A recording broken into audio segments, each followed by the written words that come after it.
चोमूदा बहुत ज्यादा स्ट्रगल कर रहा था हवस से। वो डेली फैप करके अपने आप को बोलता था कि चलो आज आखिरी बार था, only to do the same thing again and again and again, बिना इसके कॉन्सिक्वेंसेस के बारे में सोचते हुए। फिर फ्यूचर में जब चोमूदा की वाइफ बन जाती है, he is not able to perform क्योंकि उसने इतनी बार फैप कर लिया था कि उसको इरेक्टाइल डिसफंक्शन हो जाता है, मतलब उसका खड़ा होना बंद हो जाता है। चोमूद है एक नंबर का ये क्या चीज है? किसी ने तेरा कमेंट लाइक करा है। लिंक? किस चीज की लिंक? और तूने अपने हाथ से ये क्या छुपा के रखा है? अपना हाथ हटा चोमूद है। ओए हाथ हटा अपना।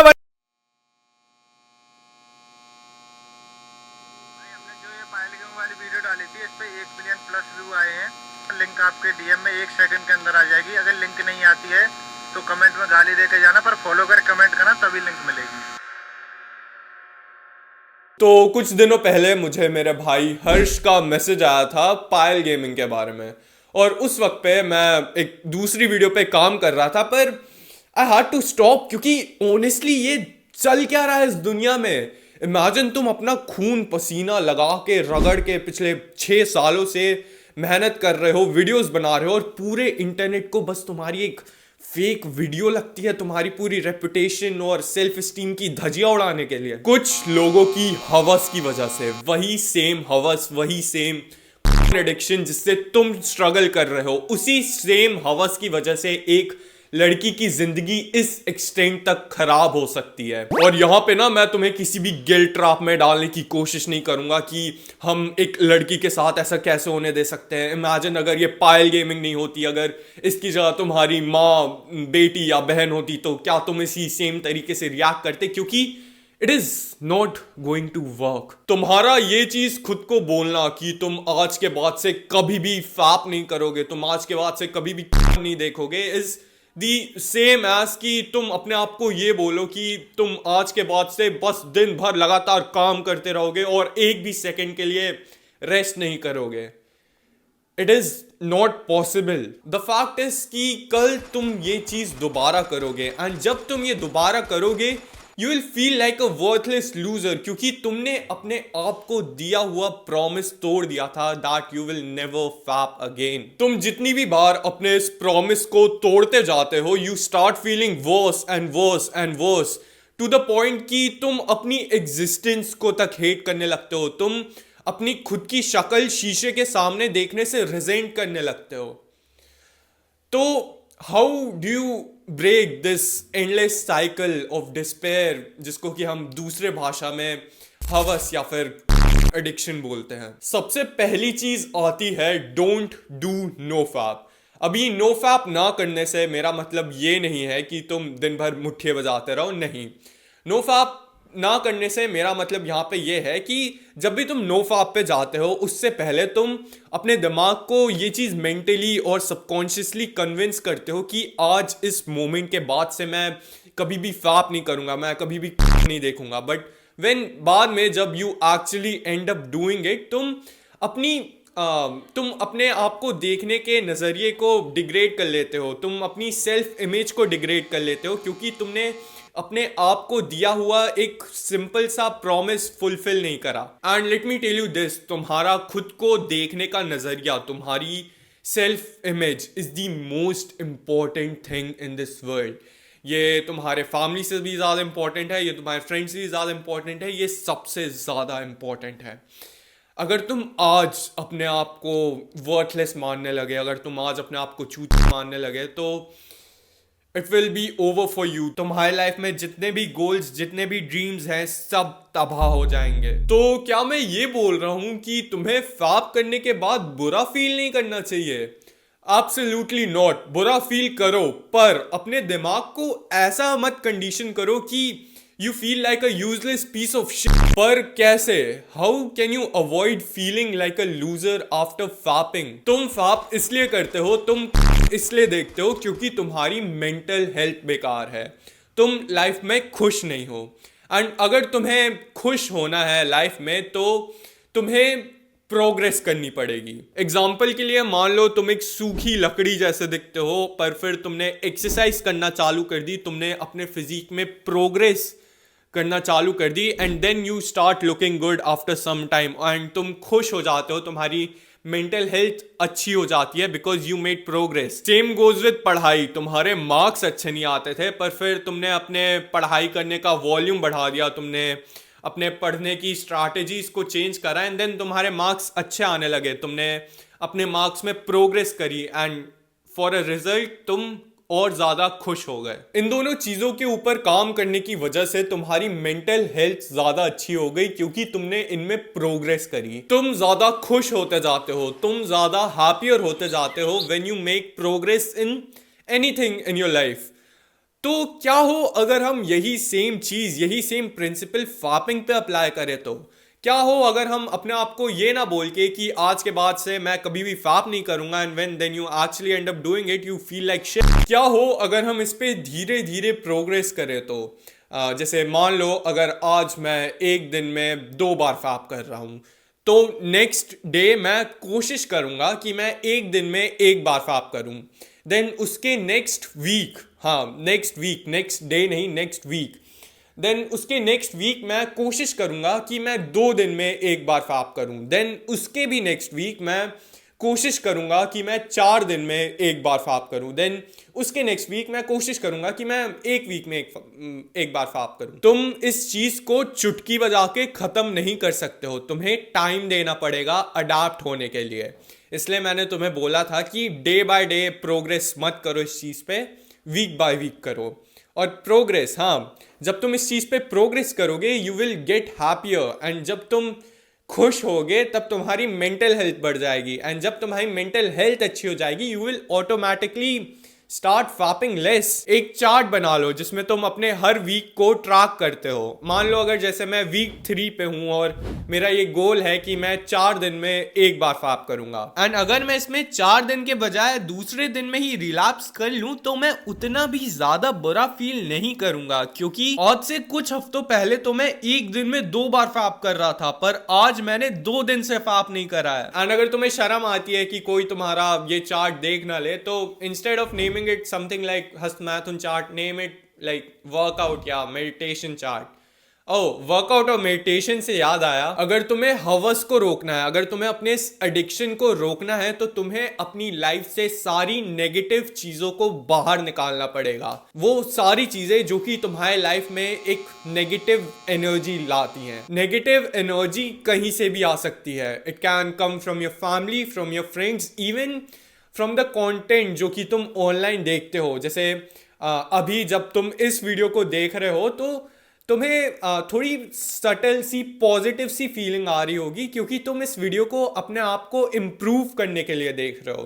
पर क्या होता अगर तुम इस वीडियो को ना देख रहे होते? क्या होता अगर तुम इंस्टाग्राम पे डिजेनरेट वीडियोस देखो, डिजेनरेट टीवी शोज और डिजेनरेट एनिमेज देखो, जो कि फैन सर्विस के नाम पे तुम्हें नंगे लोग दिखाते हैं। एंड अगर तुम्हें लगता है कि इंस्टाग्राम ही वो जड़ है जिसके वजह से तुम्हारे अंदर सबसे ज्यादा वो नेगेटिव एनर्जी आती है, तो don't even bother on clicking not interested on those degenerate videos, just delete the app. क्योंकि जिन लोगों ने इंस्टाग्राम को डेवलप करा है, इंस्टाग्राम के ऐप को बनाया है, उनका काम ही यही है कि वो तुम्हें कैसे भी करके उनके ऐप में हुक रखें। They don't give a shit। अगर तुम्हें ऐसी वीडियोस नहीं देखनी है तो वो स्टिल तुम्हें वैसी वीडियोस दिखाएंगे। एंड अगर तुम स्ट्रगल कर रहे हो अपने इंस्टाग्राम के एडिक्शन को खत्म करने के लिए, तो तुम इस वीडियो के बाद ये वाली वीडियो को देख सकते हो। नाउ तुम इस वाली नेगेटिव एनर्जी को तो कंट्रोल कर सकते हो by simply not using Instagram और not watching those TV shows.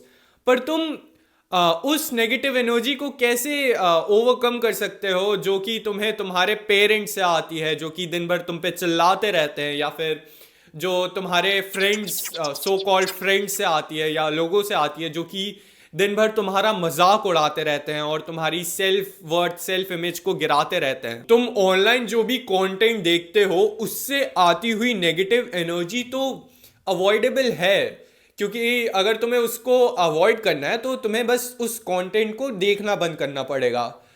पर असली इंसान, हम उनसे आती हुई नेगेटिव एनर्जी को कैसे ब्लॉक करें? You can only do this by improving your life. तुम इतने अच्छे बन जाओ कि कोई तुम पे अपनी नेगेटिव एनर्जी को डाल ही ना पाए।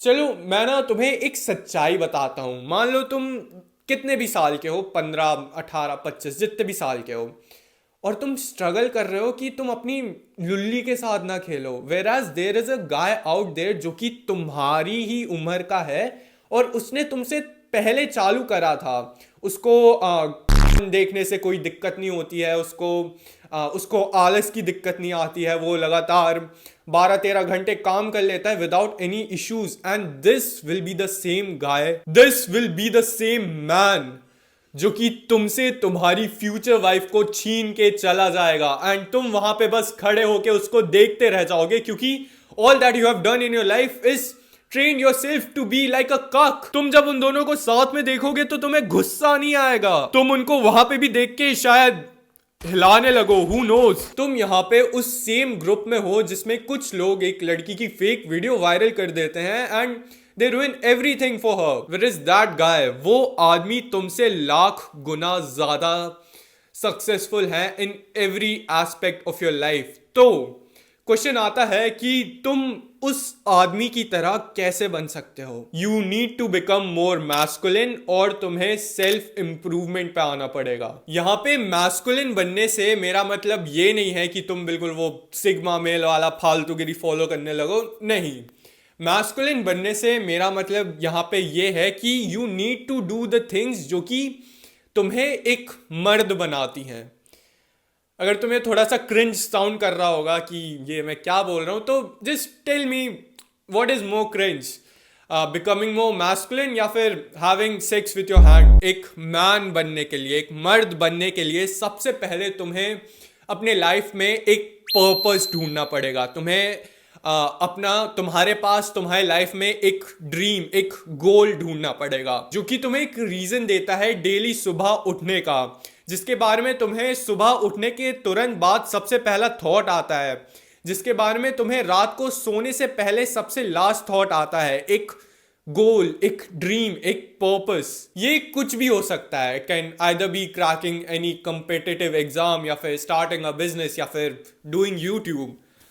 पर बस लाइफ में ना एक पर्पस होने से तुम एक मर्द नहीं बन जाओगे। You also need to add a good cause behind it जो कि तुम्हें अनब्रेकेबल मोटिवेशन देता है अपने पर्पस के ऊपर काम करने के लिए। जैसे फॉर एग्जाम्पल मेरा पर्पस है कि मुझे एक इन्फ्लुएंसर बनना है और मेरे पर्पस का गुड कॉज ये है कि मुझे इंडिया के सारे यंगस्टर्स को इन्फ्लुएंस करना है सेल्फ इंप्रूवमेंट पे आने के लिए बाय मेकिंग दीज वीडियोस। जैसे कि तुम्हारा गुड कॉज हो सकता है अपने पेरेंट्स के लिए कि तुम्हें इतना सारा पैसा कमाना है either bye starting a business या फिर परस्यूइंग स्टडीज कि तुम्हारे मम्मी पापा थक जाए after thinking about the concept of money. अपने पर्पस को अचीव करने के अलावा दूसरे मैनली ट्रेड्स भी सीखो, अपनी सोशल स्किल्स को इम्प्रूव करो, अपने फोन पे इतना सारा टाइम स्पेंड करना बंद करो और बाहर जाओ, नेचर को एंजॉय करो, घास पे चलो, वॉक्स पे जाओ और जब भी तुम्हें एक सुंदर सा दिखने वाला फूल या फिर पत्ती दिखती है तो उसको तोड़ो मत, उसकी एक फोटो खींचो और उसको अपने वॉलपेपर पे लगा लो। एक बार एक बहुत ही ज्यादा महान आदमी ने कहा था कि मर्दानगी ग्रेटनेस से नहीं आती है, ग्रेटफुलनेस से आती है। और हाँ, वो महान आदमी मैं ही था। Start being grateful, start being thankful. लोगों की वैल्यू करना चालू कर दो, चीजों की वैल्यू करना चालू कर दो, उन सब चीजों के बारे में थैंकफुल होना चालू कर दो जो कि तुम्हारी जिंदगी में होती है। क्या तुमने तुम्हारे स्कूल में काम कर रही जो काम वाली बाई है उसको थैंक यू बोला है फॉर हर सर्विस? नहीं, पर अ मैस्कुलिन मैन हैज। क्या कभी तुमने खाना सर्व करने वाले वेटर को थैंक यू बोला है? नहीं। Well, a masculine man has, और उसने तो उसको कॉम्प्लीमेंट भी करा था कि आज वो कितना अच्छा दिख रहा है। चलो ये सब छोड़ दो। Have you ever thanked your own mother जो कि तुम्हारे लिए इतना काम करती है डेली, जो कि सुबह इतनी ठंड में उठ के तुम्हारे लिए लंच बनाती है, जो कि दिन भर घर का काम करती रहती है without asking anything for return. Well, a masculine man does. जब भी तुम चीजों के बारे में थैंकफुल होना चालू कर देते हो, जब भी तुम लोगों के बारे में, चीजों के बारे में अच्छा सोचना चालू कर देते हो, उनको उनकी वैल्यू करने लगते हो, तो तुम्हारे लाइफ में पॉजिटिव एनर्जी आने लगती है। और यही पॉजिटिव एनर्जी तुम्हारे लाइफ में ऑलरेडी प्रेजेंट इस नेगेटिव एनर्जी को नेगेट कर देती है, and you get happier in your life. All that you need to become a man. तुम्हें एक मर्द बनने के लिए लाइफ में एक पर्पस चाहिए। तुम्हें लोगों और चीजों के बारे में ग्रेटफुल और थैंकफुल होना चालू करेगा। And the third thing that you need is self improvement. Self improvement पे हम मेनली 3 चीजों पे ध्यान देते हैं: तुम्हारी फिजिकल हेल्थ, तुम्हारी मेंटल हेल्थ और तुम्हारी सोशल हेल्थ। अगर तुम इन तीनों में से किसी एक भी चीज में काम करोगे, किसी एक भी चीज में प्रोग्रेस करना चालू करोगे, तो तुम्हारी लाइफ बहुत ही सिग्निफिकेंटली इंप्रूव हो जाएगी। पर हमको मैक्सिमम रिजल्ट चाहिए, इसलिए हम एक की जगह इन तीनों पे एक साथ काम करेंगे। और अगर तुम सोच रहे होगे कि मान लो कि तुम्हारा पर्पस ये है कि तुम्हें फ्यूचर में एक डॉक्टर बनना है, तो तुम अपनी फिजिकल हेल्थ पे ध्यान क्यों दोगे? तुम अपनी सोशल हेल्थ पे ध्यान क्यों दोगे? तुम्हें तो अपनी मेंटल हेल्थ पे ध्यान देना चाहिए ना। तो let me tell you something, तुम्हारी फिजिकल, मेंटल और सोशल हेल्थ एक दूसरे के साथ इंटरलिंक्ड होती हैं। अगर तुम एक्सरसाइज करोगे तो तुम्हारा मेंटल ग्रिट, तुम्हारा डिसिप्लिन डेवलप होगा और इससे तुम्हें पढ़ाई करने में हेल्प होगी। And as a result, exercise करने के बाद तुम्हारी मेंटल हेल्थ अच्छी हो जाएगी, क्योंकि तुम अच्छा दिखना चालू कर दोगे। एंड बिकॉज तुम अच्छा दिखना चालू कर दोगे, तुम्हारी सेल्फ इमेज अच्छी हो जाएगी। एंड जब तुम्हारी सेल्फ इमेज अच्छी हो जाएगी, तुम ज्यादा कॉन्फिडेंट हो जाओगे in whatever you are doing. और जब तुम्हारी मेंटल हेल्थ अच्छी हो जाएगी, तो तुम्हारी सोशल स्किल्स भी अच्छी हो जाएंगी, क्योंकि अब तुमने लड़कियों को उस नजरिए से देखना बंद कर दिया। मेरा पूरा चैनल सेल्फ इंप्रूवमेंट की वीडियोस से भरा हुआ है। सेल्फ इंप्रूवमेंट के बारे में और चीजें जानने के लिए तुम इस वीडियो के बाद मेरे चैनल की बाकी वीडियोस भी देख सकते हो। और जो आखिरी चीज है जो कि तुम्हें समझनी पड़ेगी, वो ये है कि हवस एक आदमी के लिए, एक हेल्दी आदमी के लिए इज इनवेटेबल। ठीक है, it is a basic human trait. तुम कभी भी इसको डिफीट नहीं कर सकते हो, क्योंकि अगर तुम्हारे अंदर थोड़ी सी भी हवस नहीं होगी ना, तो you will stop finding girls attractive और फिर तुम शायद गे बन जाओ, हु नोज। हवस ना 2 टाइप की होती है। एक हेल्दी वाली जो कि नॉर्मल लोगों में होती है, जो कि उनको वो फीलिंग ऑफ अट्रैक्शन देती है अपोजिट जेंडर से, जो basically the feeling of love. और दूसरी होती है ये वाली, जो कि जिसमें कि एक बंदा अपने ऊपर पूरा कंट्रोल खो बैठता है, जिसको तुम सुधारने की कोशिश कर रहे हो। इससे याद आया, तो जब मुझे हर्ष का मैसेज आया था पायल गेमिंग के बारे में और इसके बारे में कि उसके साथ कितना बुरा हो रहा है और हम सबको इसके अगेंस्ट एक वीडियो डालनी चाहिए, which honestly this guys a fucking chat. Thank you so much Harsh भाई। तो उस दिन मैं देर रात तक जगा रहा and I did some digging.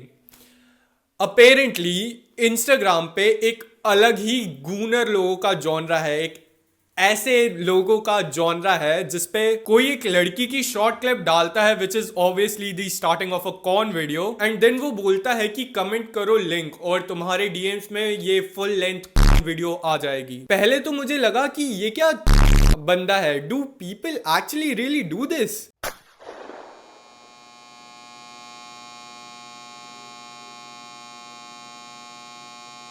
ये अब एक पर्सनल इशू नहीं रह गया है। तुम्हें पता है कि इंडिया को इतना ज्यादा क्लाउन क्यों करा जाता है हर जगह पे? It is because of this. ठीक है, हम अगर इस लेवल पे गिर सकते हैं, हम अगर बस एक फेक वीडियो के चक्कर में अगर इस लेवल पे गिर सकते हैं, तो इमेजिन हम कैसी कैसी लेवल्स ऑफ डिजेनरेसी पे आ सकते हैं। The only thing that can save all of us is self improvement. Imagine करो एक ऐसा फ्यूचर जहां पे हम सब लोग सेल्फ इंप्रूवमेंट में हैं, एक ऐसा इन्वायरमेंट जहां पे सब लोग नेचर से कनेक्टेड हैं, सब लोग अपने आप को इम्प्रूव करना चाहते हैं, सब लोग बहुत ज़्यादा एम्बिशियस हैं, सब लोग बहुत ज़्यादा पर्पसफुल हैं, सब लोग एक दूसरे की रिस्पेक्ट करते हैं, whether it be a boy whether it be a girl.